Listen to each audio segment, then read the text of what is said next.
So hello, I'm Francina Simone. I am your neighborhood energy forecaster, meaning I use tarot and the astrology to forecast the energies that are moving around us. Specifically, I'm focused on the collective that's going through a spiritual awakening, especially if you are verging on the spiritual awakening that is outside of the collective consciousness of colonization. Okay. Obviously, with Pluto going through Aquarius and Pluto's in retrograde right now, going back into Capricorn, so we can revisit some things and rebuild some old structures for our forward progress and things like that. A lot of people are now entering a new age of spiritual awakening. And it may be new for you. The spiritual world has always been here. It's a very eternal place.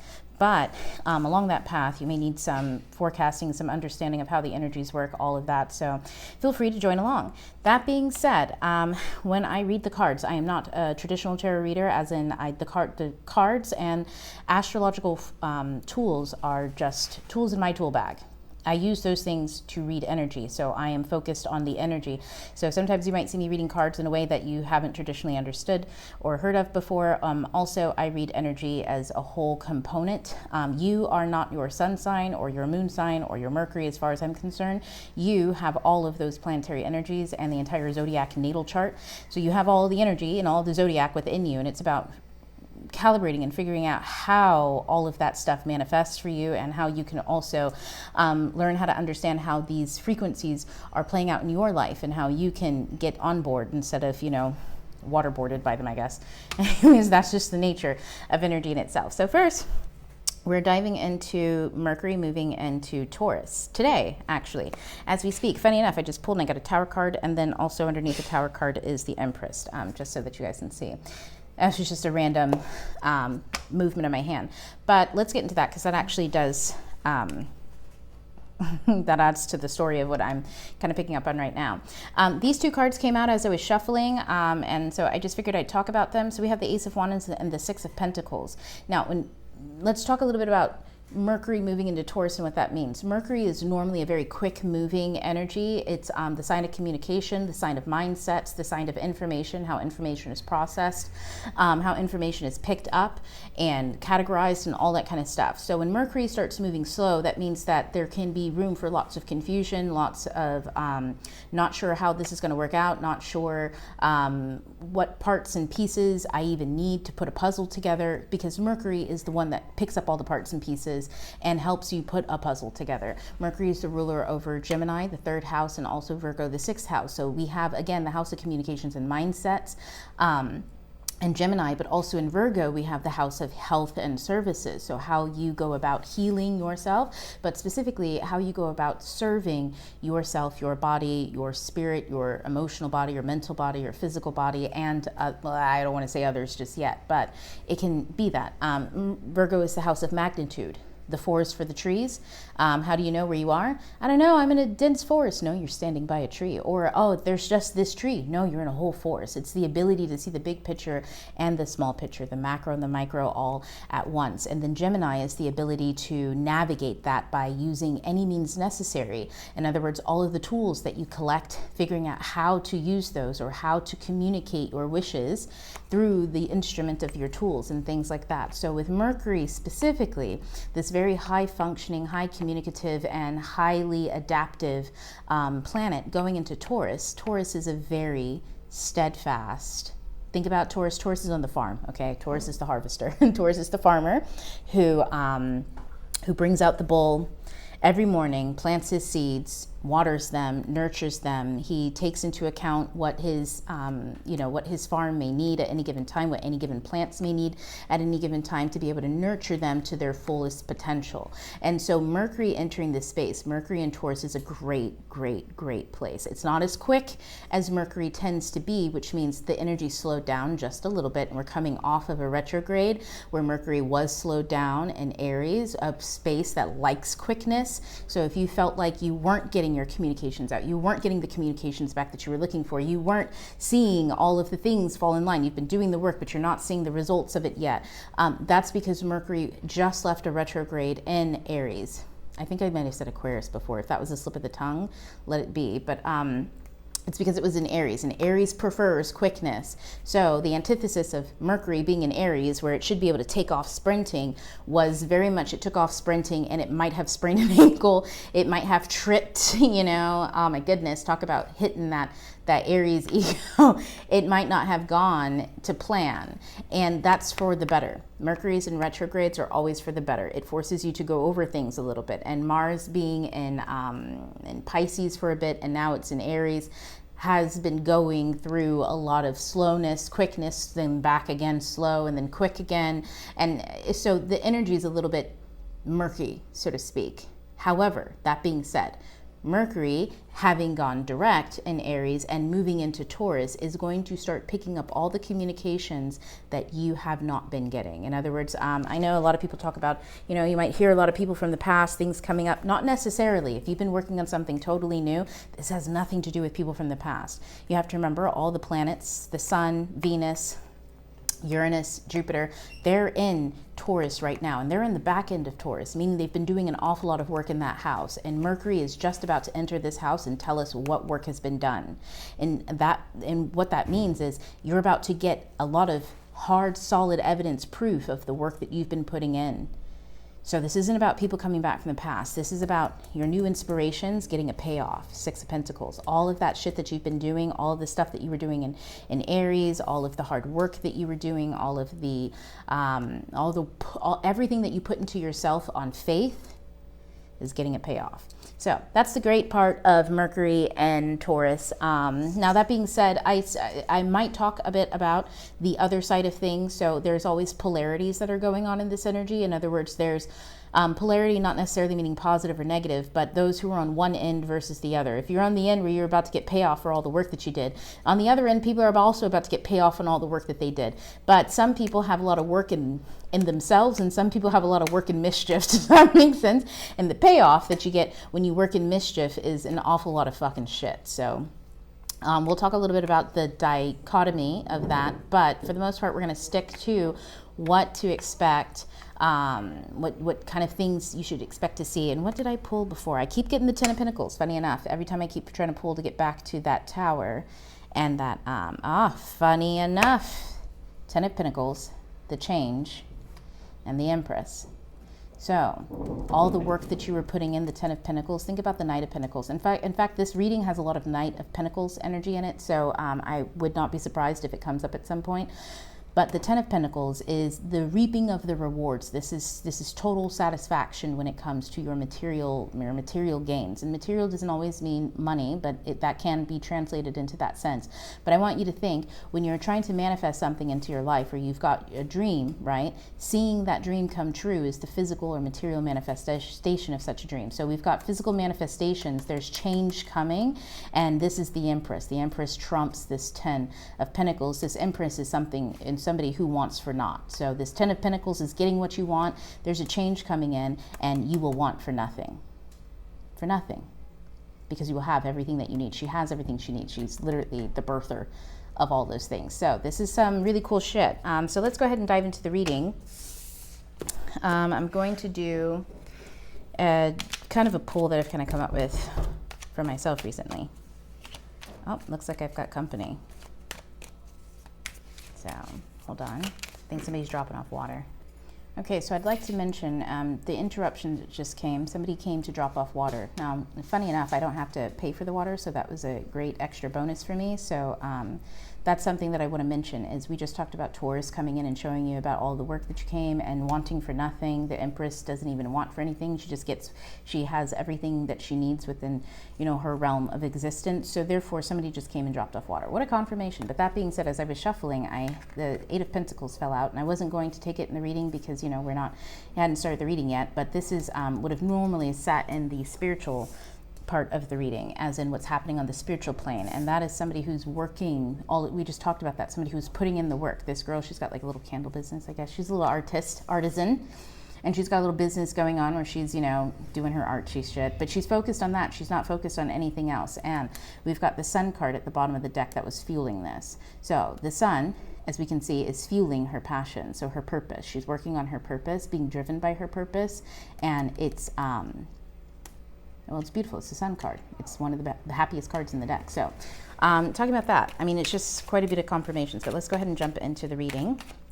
I'm just going to shuffle until I stop, and then we'll look at what's going on here. So here's what's happening on the spiritual plane existence. Let me make sure that you all can see this.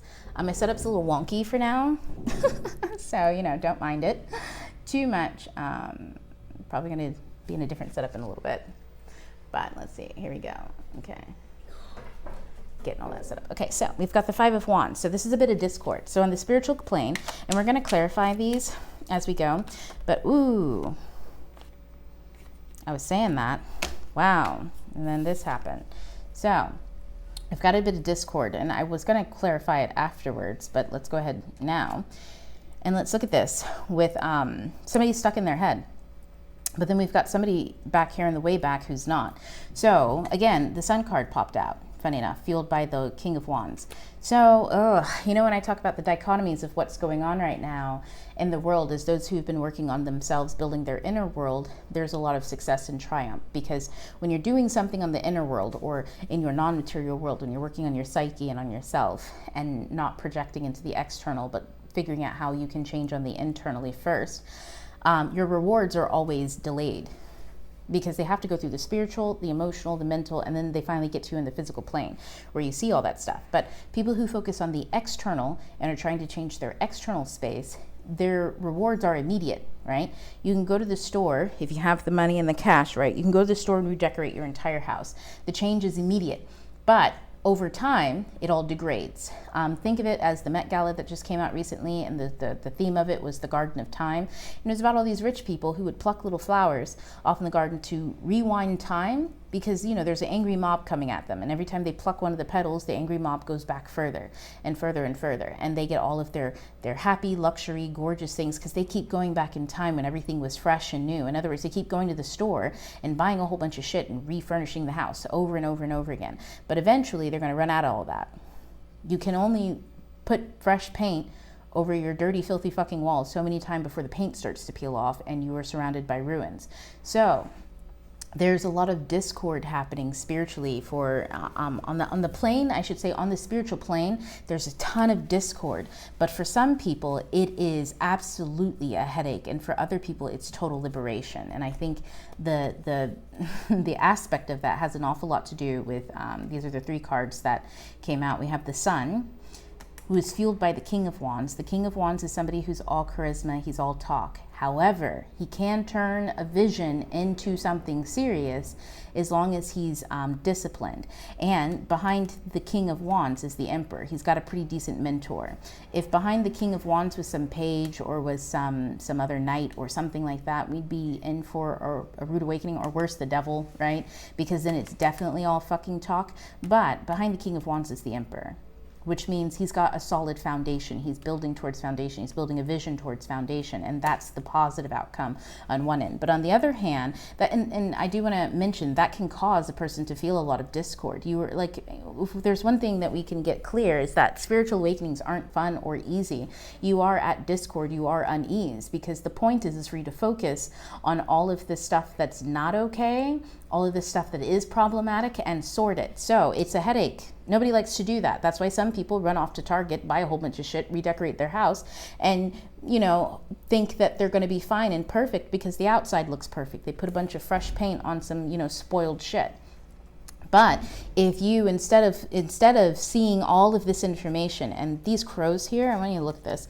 These crows here are information.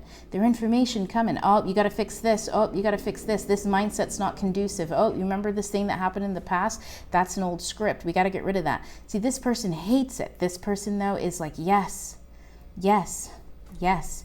Tell me more so I can look at it and I can fix it, because I want a strong foundation. This person is standing on a mountain.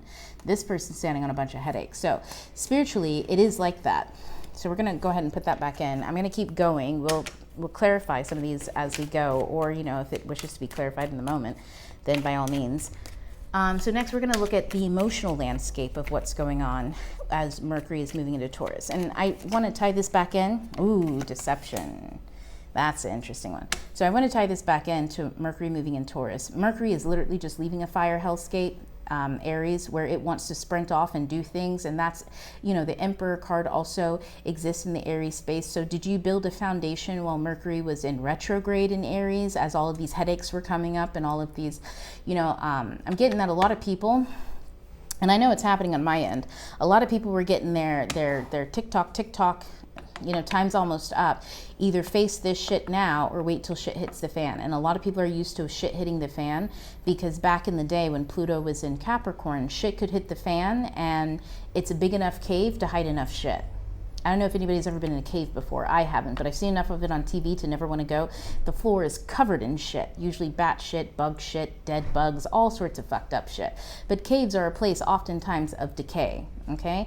I kind of went into one slightly. It's not really a cave, it was more, I mean, it might as well have been.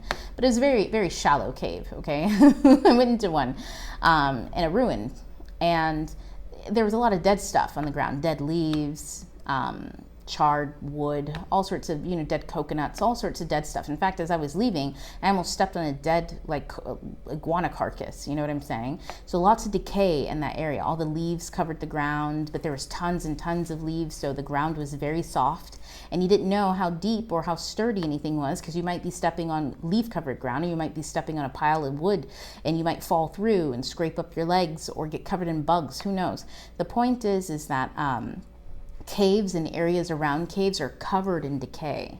So Pluto, while it was in Capricorn, there was a lot of room for things to decay, and that's the Instagram era. That's the Garden of Time, right? During the Instagram era, everybody had these, you know, fake ass Instagram pages, or these bloggers who were pretending that their life is one way. I used to be on BookTube, and the amount of people who had tons and tons and tons of books on their shelves that they never read, that's fine in itself. Have a giant TBR pile. I do too, okay? Collect as many books as you can with the hopes of reading and getting through each and every one day. Now here's where the problem lies in. When you have a bunch of books on your shelves, people sometimes expect you to have read some of them. And that's okay too. People are allowed to have their expectations and be disappointed. I'm happy to disappoint people all day. But the problem comes in when you think you have to abide by people's expectations, so you lie. So there were tons of people who would lie about the books that they read, and you're thinking it's not that serious. Why would you come on the internet specifically to lie about a book that you haven't read, to say that you read it and you liked it, or you read it in this, and hope to get views, and hope to get popularity, and hope to get something? That's decay. That's the Garden of Time. That's, you know, there's only so many roses you can pluck here before time runs out. That mob hits you, and by the time the mob gets there, they're going to show up to a place, a house where you painted all the walls, right? You bought all this new shit to make yourself feel better, but once time is up, all that stuff falls apart. The paint peels. The furniture that you bought at Target was cheap. It falls apart. So by the time the angry mob gets to you, they realize they're gotten to someone who's got nothing but decay, ruin, and all of that. So with that being said, with Mercury moving into Taurus, if people didn't work on themselves while it was in Aries, while Mercury was in Aries and in retrograde, showing you those areas where you may have lavished a bit too much in Pluto energy, you may have plucked a little too many fucking flower petals, hoping to turn back time. If you didn't put down the fucking flower petals and pick up the tools of who am I and how am I going to work on myself, this is the energy that Aries, or that Mercury, is bringing into Taurus for those types of people. So you've got people on the other side. And I know a lot of you with your spiritual awakenings, you know a lot of people who are representing this in your life. Don't internalize that energy. Here's a huge issue, and this is where the Seven of Swords deception comes in. Emotionally speaking, you're going to pick up on this. This is an air card, okay? So this means that emotions generally are a water element, okay? They take your energy takes the shape of the container. In other words, energy arrives to you, and whatever shape you're in is how that energy fits into your life. So if the energy of accepting $1 million bag of cash comes towards you, and you are a miser, you hate everything and everyone, and you don't like receiving shit, that $1 million bag of cash might come in the form of a person, or come in the form of an opportunity or an idea, and you cast it aside. So the energy comes to you in the form in which you can receive it. So if it comes to you as a person, it might come to you, whoever knows, I don't know, it might come to you in the form of a scammer. You know what I'm saying? And maybe you have the opportunity to make millions of dollars, but also that energy of being a hoarder and hating people means that when you make it, you lose it all.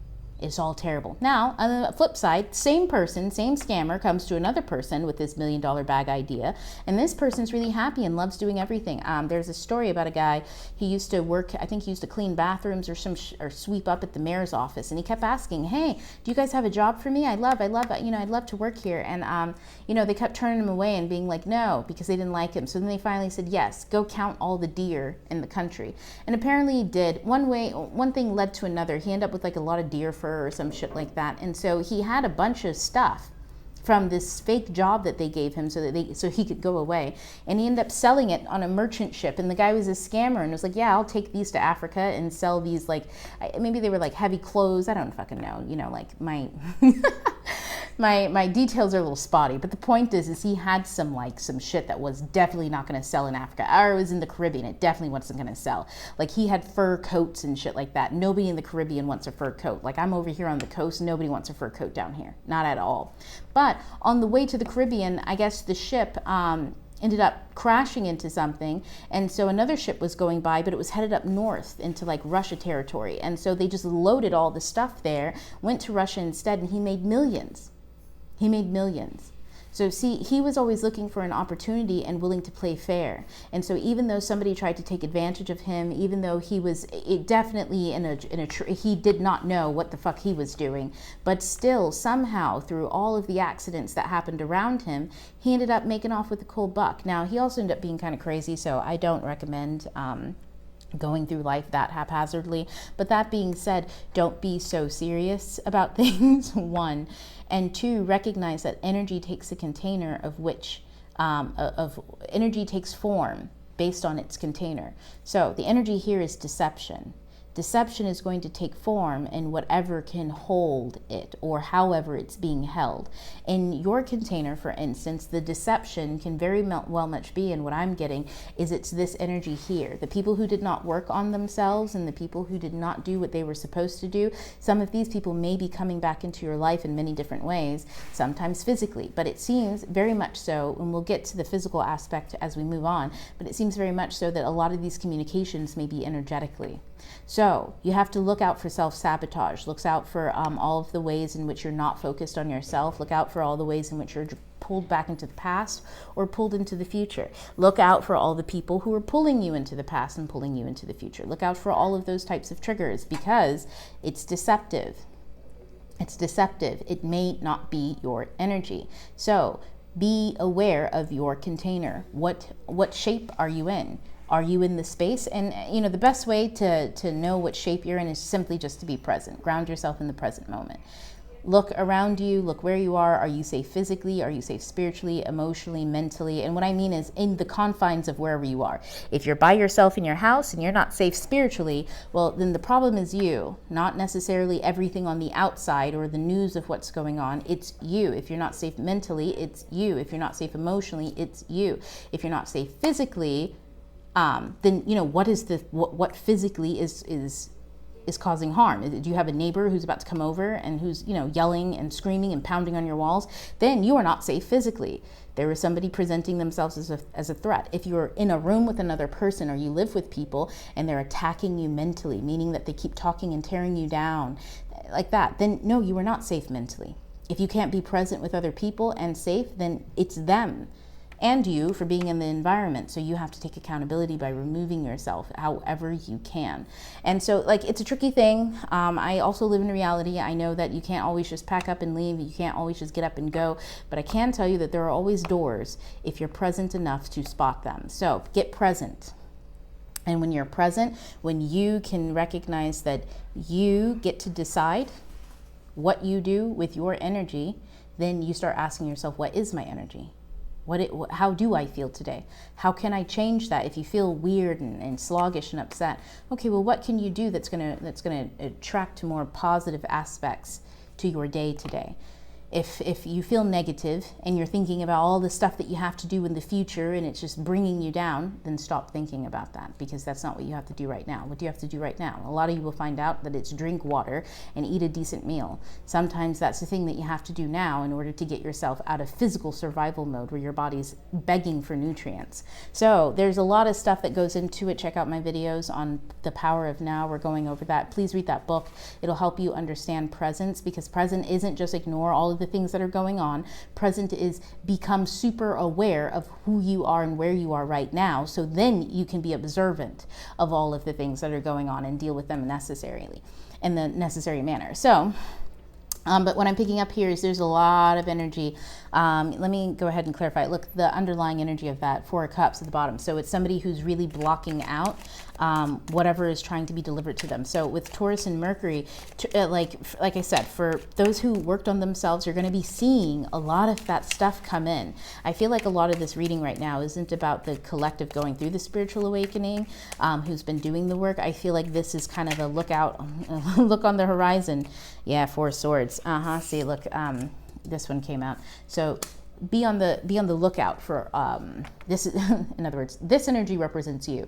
We're all resting, in other words, because what's coming in is just meant for you to receive. This is a receptive card. Please receive what's coming in.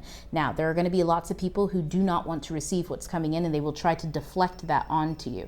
Do not pay attention to this. This is a card that will try to get you to be reactive, that will try to get you to get out of yourself, to move your energy. And so instead, you need to know that you are receiving right now. And so what's important when it comes to receiving emotions? Making sure the container in which you receive them is reflective of what you want to receive. So in other words, this is a great time to establish boundaries against all of those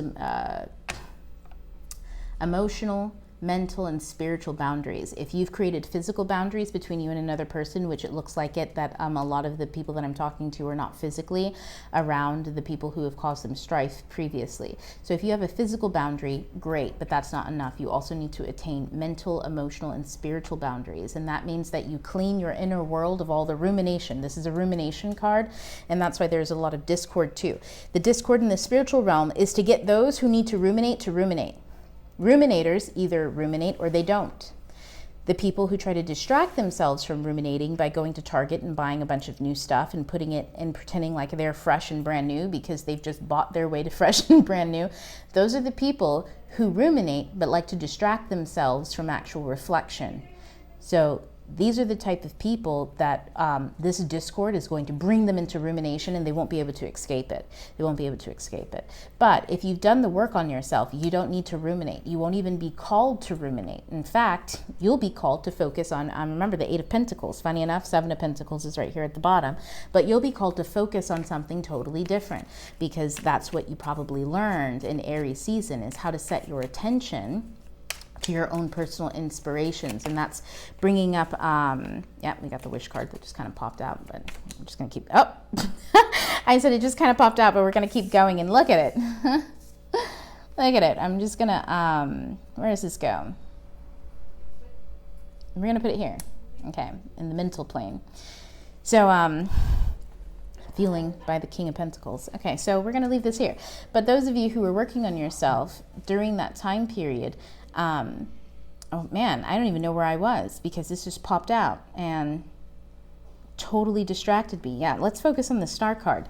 So, wow, okay, there's a lot of energy coming off this card. Like, it completely wiped at my mind of everything else. And I think what it is it's saying that on the mental plane, so to speak, this is the place where our mindset exists. This is the place where rumination happens, if you're going to be ruminating. But for those of you who have your mind on your own dream, you are attached to your dream, you are paying attention to your dream. Remember, we have the Sun card, and you can go ahead and record previously the eighth of Pentacles, that card. She was focused on her dream. She was focused on the sun.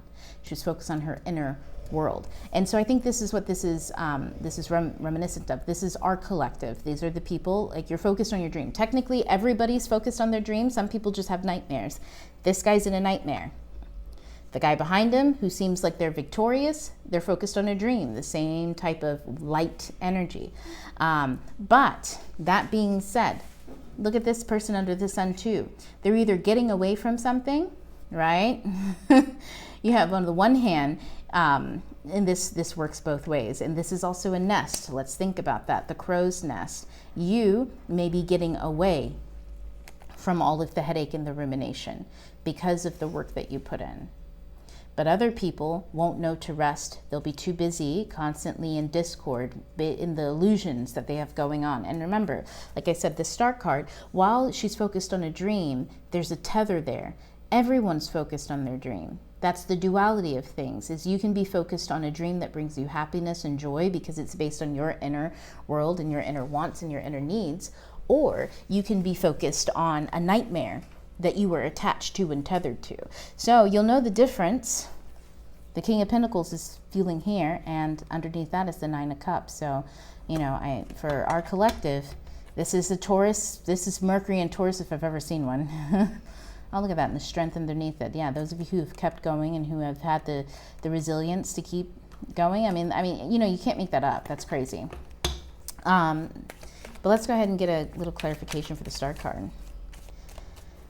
Because while I love seeing the fullness of everything, yeah, standing in truth. Did I see the Sun card? Yep, the Sun card tried to come out too. Okay, so we have the King of Swords, which again, look at all these crows, man. This is truth. But the King of Swords, he has more than just a crow. He's also got the owl and the bat and the dragonfly. He's got agility, mental agility. He can see in the dark. He has clarity in the dark. He can see in the light and in the dark. He's also a very precise hunter, things like that. He can also gather information really well. So we have this energy of somebody who is really on top of their shit. That's why I say this one's our collective, and also because the Sun card came out again. So, man, that's wild. That's wild. Don't think, and I will say this, don't think that not ruminating, or don't think that ideating or daydreaming is a problem. That's not the same thing as ruminating. Daydreaming is when you are looking in a positive at your possibilities, right? All the possibilities. If I just broaden my horizon, there, he's up high. And remember, this guy's on the top of the mountain too over here. The one that's not fucked up, this guy's on top of the mountain. And funny enough, I was going to say this one reminded me of the King of Swords. I was going to say that earlier. I should have. Then I would look cool because here he came. But this guy, he's broadening his horizons, and that's the wishing upon a star. The difference between that and a nightmare is when you're planning and plotting your demise or how not to lose. Whereas this guy, this guy's planning and plotting. He's not planning and plotting. He's just seeing what's possible. And this comes with a serenity, a calmness to it. And it comes with victory as well. So that's cool. Underneath that was the Justice card. Well, at the bottom of the deck. So balance. Let's go ahead and look at the physical world, and then we're going to look how this energy is affecting the physical plane. Then we're going to look at some advice from the universe and also the final outcome. So this is a great reading. I mean, this is definitely a lot of confirmation for anybody. Like I said, with Mercury retrograde was wild. Mercury in Aries for me was a wild time. I mean, so many technical difficulties. I normally don't have that many technical difficulties or that many failed and missed connections and stuff like that. And I was having them left and right. But that being said, every time a client would come in, we've got the Six of Pentacles, something about a lot of nostalgia, past and future thinking as well. But I had a lot of clients who we had miscommunications, but every time we did connect, it was always right at the exact moment and the exact time. So that's the lesson of Mercury retrograde, is that the delay is because there's a better time and opportunity, and there's something to learn in how to spot those better times and opportunities that maybe you don't recognize or know now. So there's always lessons. Always. Mercury is the scholar. There's always lessons with Mercury. So we've got the Six of Cups and the physical plane, how Mercury and Taurus is affecting this physical plane. And there may be a lot of, okay, so this one is giving me growth, not necessarily nostalgia, as much as you may be able to reflect on your growth, because you see these cups, how they're kind of like stepping into the future. And right now, Mercury is about to go into Taurus and go over all of the growth that the Sun, Venus, Jupiter, and Uranus they've been renovating in that house. And Taurus generally rules over the second house, which is the house of skills and talents, your worth, your wealth, all of that. Plutus, my love, is in that house. Oh, judgment, and also the Ace of Pentacles. For some reason, these two are out. So some liberation with a new opportunity. So yeah, this is giving me that you're going to be going over all of the growth, and there may be some change. There's something about Uranus. I think maybe once Mercury gets around Uranus, you might have a big change up. Oh, that'd be interesting. Let's see what comes out. Whoa, whoa, whoa, whoa, whoa. So yeah, okay, look at that. So, yep, that's it. Okay, so we're gonna go over some of the growth. I think it'll be a great time to be reflective and be very, very kumbaya-y. I hate the unicorns and rainbows thing, but I don't hate it. I love unicorns and rainbows. But, you know, I also have a Taurus and Mercury, so I'd like to keep things even killed. That being said, this on the physical, on what you can expect in your physical life is quick change. You saw it, the Tower card, liberation with a new opportunity. So a new opportunity might come in that might create drastic change in your life, but this is a good change. This is one that comes from balance. This is one directly from the universe, and it's coming in very quick and fast. And it may come in not just quick and fast, but quick and fast in the form of inspiration, in the form of compulsion. You may be compulsed to just all of a sudden, or compelled to do something different that you don't normally do, and it may free you and open you up to a new opportunity. And so, yeah, and I think seeing and reflecting on all of the old things that have been going on in that space may help with that. Wow. Wow, wow, wow, wow, wow. I love it, I love it, I love it. The Temperance card here is very much like your guardian angel. You know, I always joke, I work for the order. If you know the books that I write, ooh, this is some of the advice from the universe. If you know, oh, what did I say? The Knight of Pentacles might come out.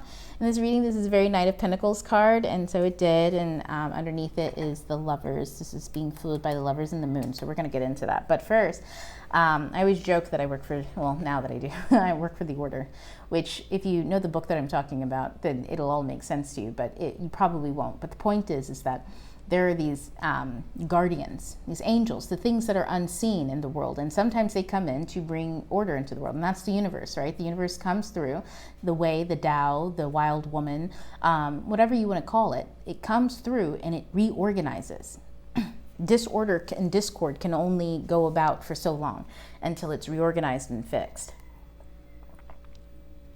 I had to have a sip of tea. Okay, so the advice from the universe. This is the Three of Swords. So there's heartbreak. I think the point here is not to be, because you are reflecting, it's a really good time to get caught up in the past.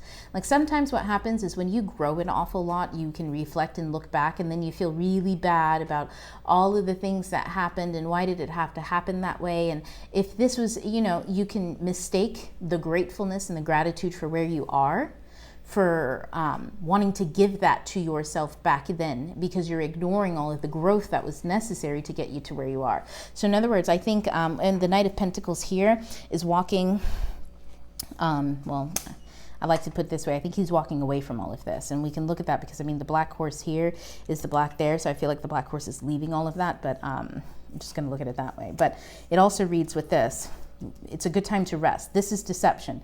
And this is deceptive energy to feel and to think that you have to be, I want to say, morose. When we get nostalgic about the past, we can call back the energies to us. And if you call the energy of the past to you while you were headed in a totally new direction, it can, one, turn you all the way around because you no longer are the container that can hold that energy in the resonance that it's in. In other words, you have to revert back to who you were. And that'll cause you a lot of issues because you've come too far. That will cause a lot of cognitive dissonance, and it'll cause a lot of discord and upset. Now, that being said, this reads also a totally different way. For those of you who are like, absolutely the fuck not. I am not at all sad about the past. Oh no, for those of you who feel that way, this is letting you know that because you're walking away from something and you're creating so much distance, those in your past are also feeling this. And that's why they're sending you that deceptive energy. Now, that's not on purpose. Don't go around thinking that people are purposely trying to do dark magic against you. I mean, I don't know all of you, so some of you probably do have those types of abilities in your life. But for those of you who are, you know, the average Joe, or the average person, right? Most people aren't trying to purposely send you bad energy. They just are in the container that they're in, and for you to fit in their life, you have to revert into a container or into a form that is not conducive to who you are and causes you pain. So it's best sleep on that. And by sleep on it, I just mean it ain't for you. Let it on go by. So what's feeling that is divine union. Oh, look, we're back here with the King of Wands. Ooh. And I'm looking at this because, yeah. See, this is just kind of backing it up. So the divine union that you're headed towards, which is union with yourself, union in yourself, your inner world, the moon. I talk an awful lot about this in astrology, my astrological course, Unlocking the Astrological Houses 1 through 4. The 4th house is ruled by the moon, and the moon is representative of your connection with your inner self, your inner world. So it's a dark space and a dark place, and the more that you are in union with it, the more it brings you, first of all, inner confidence for sure, the ability to stand on your own for sure, the ability to be wild and free for sure, and the ability to you know, engage in and or find interpersonal relationships that are beneficial to you and to walk away from things that aren't. But also, when you have divine union with yourself, it keeps you away from people who are fueled by, without these energies on top of it. Just the King of Wands with the 7 of Wands behind them is somebody who's really charismatic and somebody who believes a lot in themselves, but they're full of hot air. The King of Wands is backed by the 7 of Wands. I can do it all by myself. That's real weak positioning. Remember earlier that when the King of Wands was backed by the Emperor, that's a solid foundation. This is not a solid foundation. This is somebody who's trying to do it all, but they're doing it all on hot air and in hopes and dreams that they will be disappointed in. And that's because this person needs to go on a journey. They need to go on their own fool's journey and stuff like that and discover who they are and all that kind of stuff. And, you know, it'll work out well. I mean, that's just the karma of the thing. But yeah. But I wanted to look at that because that's just kind of confirmation on everything. And then let's look at the final outcome of Taurus and Mercury, what we can expect Taurus to be, or I mean Mercury to be up to. Honestly, this energy is so good. Mercury is such a beautiful energy and such a helpful energy. Mercury is the most helpful god, I want to say, in the pantheon of the Greek pantheon, because he's the communicator. He stitches it all together. Now, depending on what pantheons you listen to and what pantheons you're into. Wow, that's a lot. Okay. I'm definitely not reading all of that. I was pretty sure that something... Ooh. Okay, that's crazy. I got... Whoa. Okay, I got a lot of cards that just like fell out wildly. So we've got the 6 of Pentacles that came back and the Empress. We've got the Sun that came back, but fueled by the 8 of Swords, meaning, you know... you can be your biggest enemy right now in Mercury and Taurus. Because with Mercury and Taurus, it's steadfast, so it could also become stubborn. So if you really listen to what I said here, especially here, and this space here, if you pay attention to all that, you can avoid the 8 of Swords. The 6 of Pentacles, if you focus on the beginning of the reading again, and that you have everything that you need, it'll bring you... It's your own inner guidance, and that's what's going to bring you to your opportunities. That's what's going to bring you justice and balance and put you on the path, especially of that kind of that physical material wealth that you're looking for, the stability that you're looking for, the ability to be compassionate, all that kind of stuff. Yeah, on the flip side, let me shuffle one more time. Because that was just wild. I feel like, you know, it needed to come out that way, but I like to get just my one card. Thank you. Sorry. Oh, I got a song playing in my ear, and it's I ain't sorry. I ain't sorry. Ooh, I ain't sorry. I ain't sorry. And then I got these 2 in reverse, which I was not shuffling the deck in reverse. So that's interesting. I generally don't read reversals because, I mean, the cards, you know, I just read the energy that comes off of them. But that being said, the 5 of Cups reversed and the 7 of Cups reversed is almost like twofold. One, it's someone no longer looking at spilled milk and being confused by so many different options. So someone who's not stuck in the past and not in the future. That's essentially the final outcome, is you'll no longer be ping-ponging between the past and the future. You'll be okay, you'll be solid. But there's a flip side to this. And also I think the reversal of it is that, I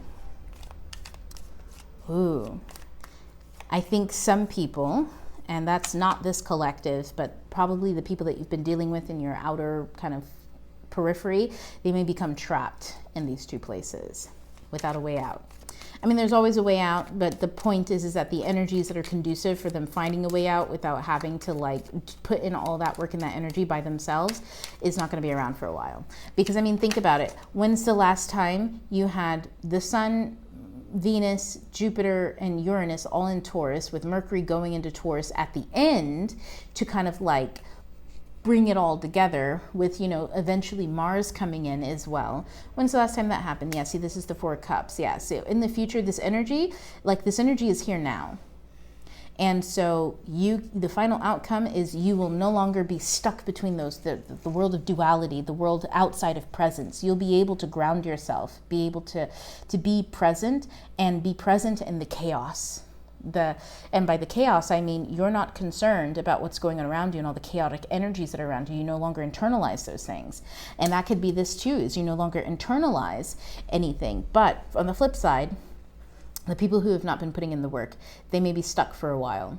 And it's good to know that, because you don't want to be going off into the past, interacting not for too long. I mean, don't ever have fear. You're perfectly fine interacting with whoever you do, but you don't ever want to consistently mix your energy with somebody who's doing this, who's ping-ponging back in between the past, the future, and in this headspace, because your container has to fit theirs. So if you start living in their worldview, then that's also your worldview. And so, yeah. Anyways, this is a great reading, especially for those, like I said, for my collective, those who've been working, those who stayed curious and who are growing and moving and stuff like that. And who says, yeah, the Page of Wands. Like I said, staying curious and growing and moving. Yeah, growing, Nine of Pentacles. I love that. And, you know, the ability to stand on your own and shit like that. Yeah. So it's a great reading. It's great. Mercury and Taurus is a good time. And as long as you focus on what I said in the beginning of the video, you'll be good too. I'm probably not going to do any extended readings. I might do them in the future at some point, so listen out for those. Don't forget to like, share, and subscribe. And yeah, I'll see you guys in the next reading. The next one will be, I think, Gemini, the sun going into Gemini.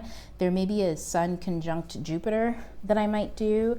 And yeah, so keep a lookout for some of those forecast readings. I'll probably do some unprompted readings and stuff like that, just to kind of, you know, see what the forecast of the day is, stuff like that. And yeah, I'll see you guys in another video.